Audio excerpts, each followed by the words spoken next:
여러분 안녕하세요, 후스파판입니다. 썸네일이 좀 자극적이라고 생각이 드실 수도 있어요. 네, 오늘은 그 얘기를 좀 해보려고 합니다. 정부에서 지난 12일에 상속세 개편안을 발표했죠. 물론 정부 마음대로 되는 것은 아니고 국회의 동의를 얻어야 하는데요. 2028년 시행을 목표로 이번 달 중에 입법 예고를 거쳐서 5월 중에 관련 법안을 낼 예정이라고 해요. 만약에 통과가 된다면 현재의 상속세 체계가 만들어진 1950년 이후로 75년 만에 대대적인 개편이 이루어지는 겁니다. 작년에 있었던 세율 조정과는 차원이 다르죠. 그동안 상속세에 대한 논쟁은 끝이 없었어요. 상속세를 줄여야 한다는 얘기들이 한쪽에서 계속 나왔었는데 이유는 크게 두 가지입니다. 첫 번째 이유는 부의 유출. 우리나라 상속세와 증여세는 작년에 일부 개정이 됐음에도 불구하고 여전히 OECD 국가 중 최고 수준입니다.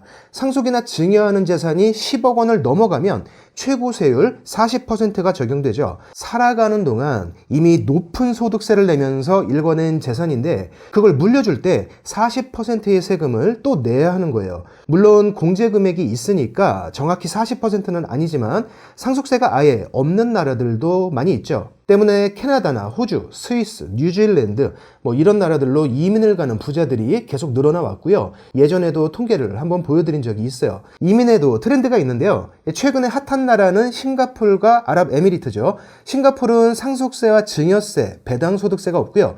아랍에미리트는 상속세와 증여세, 양도소득세가 없습니다. 때문에 현금이나 주식 부자는 싱가포르, 부동산 부자들은 아랍에미리트를 선호해요. 그중 80% 정도는 일정 기간 후에 다시 우리나라 국적을 회복합니다. 5년에서 10년 정도가 지난 후에 국적을 다시 회복하면 외국에서 상속이나 증여된 재산에 대해서 세금을 추징하지 못해요. 상속세의 두 번째 논란은 세금을 부과하는 방식입니다. 유산세라는 방식과 유산취득세라는 방식 중에 그동안 우리나라는 유산세 방식을 택해왔어요. 유산세는 상속재산 전체에 대해서 과표를 매기는 것이고요. 유산취득세는 유가족 개개인이 실제로 상속받는 금액에 대해서 과표를 매깁니다.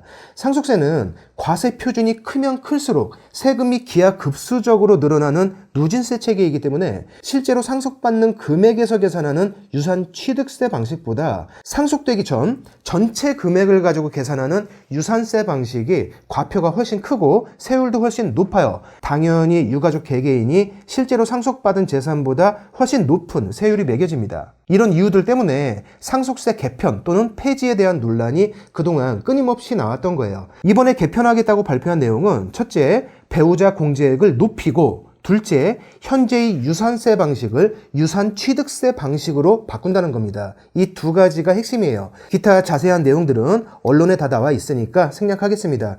그런데 저는요, 개인적으로 다른 여러 국가들처럼 상속세가 폐지돼야 한다고 생각해요.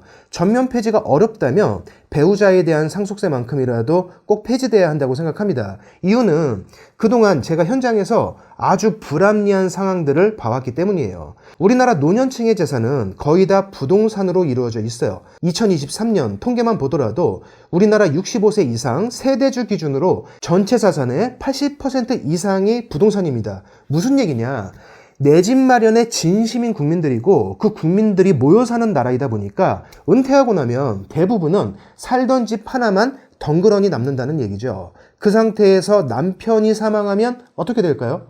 아내가 상속받던, 아내가 자녀들과 함께 공동으로 상속받던 높은 세율의 상속세를 내야 합니다. 하지만 보시는 것처럼 노년층에서는 현금 자산의 비중이 크지 않기 때문에 상속세를 낼 현금이 충분하지 못해요. 연로한 남편이 사망하고 나이 들어서 추가 소득이 없는 아내가 상속세를 내려면 남편과 함께 평생을 살아왔던 그 집을 팔아야 합니다. 집을 팔고 세금을 낸 다음에 이사를 가면 되지 않느냐?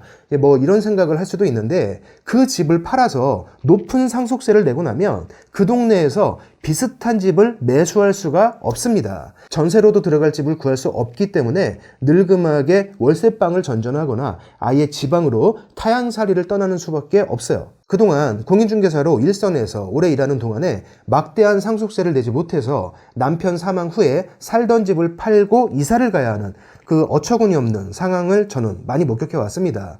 물론 배우자 공제가 있기 때문에 지방 저렴한 집에 살고 있는 사람은 상관없다. 부자들만의 얘기다. 이렇게 주장하시는 분도 계실 수 있는데 제가 봐왔던 집을 팔고 이사를 가야만 하는 처지에 놓인 그 나이든 아내분들은요, 재벌집 마나님들이 아니었어요. 그냥 서울 또는 수도권에서 집 한 채 가지고 은퇴한 남편과 살고 있던 우리 어머니 세대들이었습니다. 오순도순 살다가 남편이 사망하면 그 상속세를 낼 여력이 없어서 집을 팔고 월세살이를 시작하거나 타향살이를 시작해야 하는 거죠. 이게 왜 불합리하냐면 부부가 이혼을 할 때는 재산 분할이라는 것을 합니다. 이혼할 때 하는 재산 분할에는 세금이 매겨지지 않아요. 부부의 재산은 부부가 함께 이룬 것이라는 논리 때문입니다. 그런데 남편이 사망하면 논리가 달라져요. 부부가 함께 이룬 재산이 아닌 겁니다. 부부였기 때문에 일정한 금액을 공제해주긴 하지만 공제액을 넘어가는 순간 막대한 세율로 세금이 따라오죠.